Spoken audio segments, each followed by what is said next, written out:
क्या एसडीएम ज्योति मौर्य के प्रेमी होमगार्ड कमांडेंट मनीष दुबे का इतिहास विवादों से भरा हुआ है? अपने विवादित कामों की वजह से हमेशा मीडिया की सुर्खियों में रहे हैं। क्या एसडीएम ज्योति मौर्य दुनिया की चकाचौंध के चक्कर में अपने आप को भूलकर और फर्श से अर्श की ओर देखने पर जमीनी हकीकत भूल गईं और उनके पैर जमीन पर लड़खड़ा गए और जिसके कारण धड़ाम हो गई?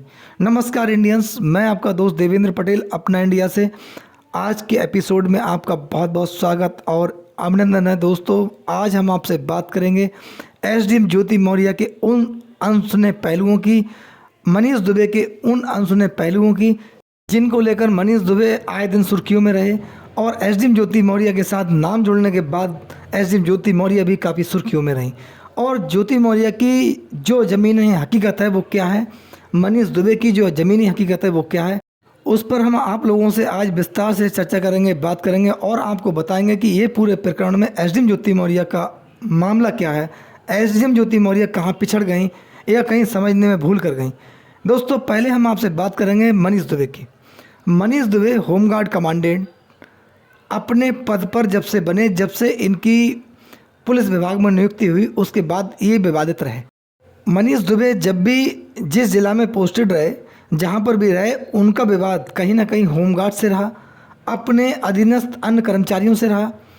यानी कि अगर देखा जाए तो अपने पद की हनक प्रथम दृष्टया इन्होंने अपने समकक्ष काम करने वाले लोगों पर या फिर अपने जो इनसे नीचे ओहदे पर जो अधिकारी या कर्मचारी काम कर रहे हैं उन पर दिखाना स्टार्ट की और कहीं ना कहीं वो लोग इनसे असहज महसूस करने लगे, असहज रहने लगे।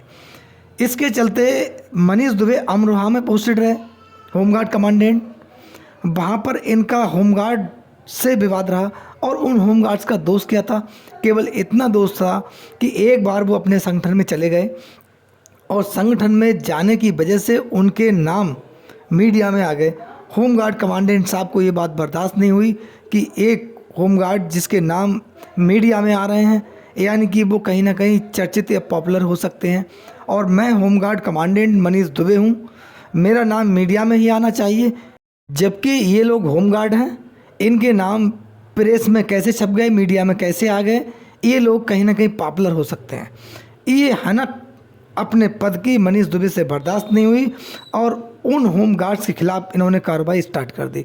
दोस्तों, वो कार्रवाई इस प्रकार की कि किसी की रोजी रोटी यानी कि होमगार्ड की सैलरी कितनी होती है हम और आप अच्छी तरह जानते हैं। उसका परिवार की जो गुजर बसर है, उसके बच्चों का जो शिक्षा का खर्च है वो इसी से निकलता है। इतनी कम सैलरी होती है, उससे अपना परिवार मैनेज करते हैं और होमगार्ड अपने ड्यूटी के प्रति कितना वफादार होता है ये हम और आप जानते हैं। उसकी सैलरी कम होती है लेकिन उसकी जो ड्यूटी है वो कठिन होती है। जहाँ नुक्कड़ चौराहे, बैंक, कहीं ना कहीं जहाँ भी देखें होमगार्ड खड़े होते हैं और जो काम कोई पुलिस का अधिकारी या कर्मचारी ना करे वो काम होमगार्ड को करना पड़ता है। ये कड़वा सत्य है, ये सच्चाई है। लेकिन उन होमगार्ड्स के खिलाफ मनीष दुबे ने कार्रवाई की जो कहीं ना कहीं देखा जाए पीड़ित हुए और उन लोगों के खिलाफ इस प्रकार कार्रवाई की कि वो लोग बर्खास्त हो गए। 8 होमगार्ड्स को मनीष दुबे ने बर्खास्त करने का काम किया। एक बार एक डिस्ट्रिक्ट में जब इनकी पोस्टिंग रही, वहाँ पर होमगार्ड्स की महिलाओं ने आरोप लगाए कि हमारी जो पति हैं उन पर ड्यूटी देने के नाम पर हमें अकेले में बुलाया जाता है और कहीं ना कहीं हमारा शोषण किया जाता है। बहुत बड़ी बात है, सोचने की बात है। ये on media, on record Manish Dubey पर आरोप लगे थे और उन होमगार्ड्स ने भी इस बात की पुष्टि की थी, यानी कि लिखित प्रार्थना पत्र दिया, इसमें जांच हुई, लेकिन मनीष दुबे का कुछ नहीं हो सका और अंततः वो होमगार्ड्स बर्खास्त हो गए। बर्खास्त होने के बाद कानूनी प्रक्रिया हुई, कोर्ट गए, कचहरी गए, उसके बाद न्यायालय ने उनकी वापसी कराई। छोटा सा पुलिस का कर्मचारी, उसने इतनी बड़ी कानूनी जंग लड़ी केवल मनीष दुबे की खातिर। काफ़ी लोग अन्य पीड़ित हुए जिनकी फहरिस्त बहुत लंबी है, जिनको बताने में बहुत वक्त लगेगा। दोस्तों, ये मनीष दुबे का अपने विभाग में रुतबा रहा है जिसको उन कर्मचारियों ने झेला है जो कहीं ना कहीं कम पूंजी के हैं, छोटी पोस्ट पर हैं, उन लोगों ने झेला है, उनके परिवार पीड़ित हुए हैं। कुछ लोग ऐसे हैं जिनकी सच्चाई जनता के सामने नहीं आ पाई, वो लोग भी पीड़ित हैं, ये मनीष दुबे के कृत्य के कारण। तीसरा बात, ये मनीष दुबे पर तमाम महिलाओं के आरोप आए दिन लगते रहे हैं। जहाँ पोस्टिंग रही है वहाँ पर चाहे होमगार्ड्स हो, चाहे कोई पुलिसकर्मी हो, तमाम आरोप महिला उन्हें मनीष दुबे पर लगाए हैं। यानी कि इसी क्रम में मनीष दुबे की पत्नी तनु पाराशर भी आई और तनु पाराशर से भी मनीष दुबे का प्रेम विवाह हुआ।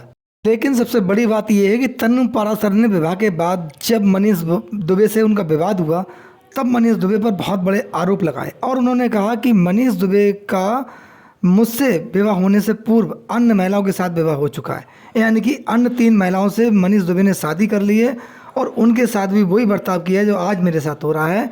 उन महिलाओं को भी धोखे में रखकर शादी की और छोड़ दिया और आज तनु पाराशर भी कानूनी जंग लड़ रही है मनीष दुबे के साथ, उन्होंने साहस किया।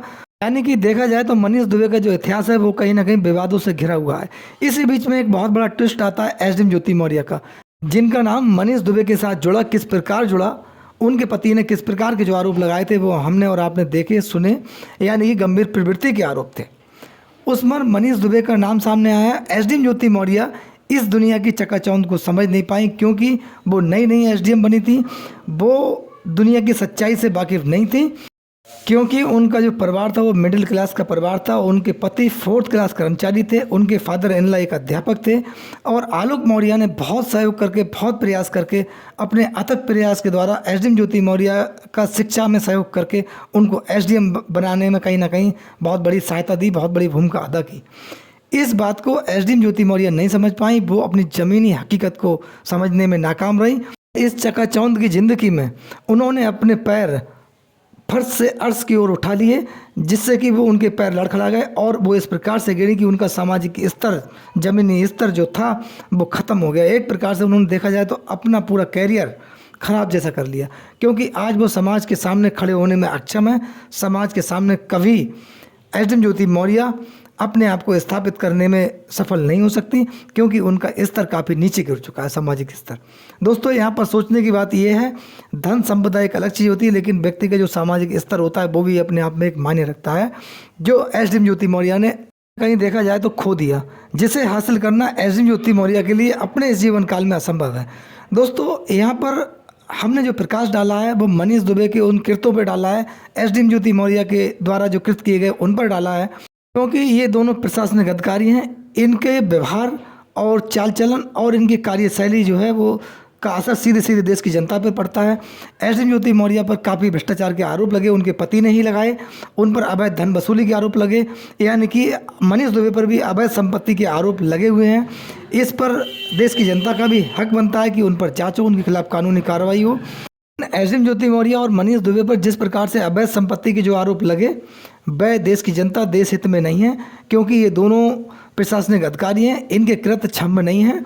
जो एसडीएम ज्योति मौर्य का अपने पद पर रहते हुए जो व्यवहार है, जो कार्यशैली है, मनीष दुबे का अपने पद पर रहते हुए जो व्यवहार है, कार्यशैली है, वह कहीं ना कहीं देखा जाए तो देश की जनता और देश हित में नहीं है। ऐसा लोगों को कहना है, लोगों की राय है। दोस्तों, इस पूरे प्रकरण में आपका क्या कहना है, आपकी क्या राय है? क्योंकि आप देश के जागरूक नागरिक हैं, अपनी राय हमें कमेंट्स बॉक्स में ज़रूर दें। आपके प्यार और सहयोग के लिए आपका बहुत बहुत धन्यवाद। नमस्कार, जय हिंद, जय भारत।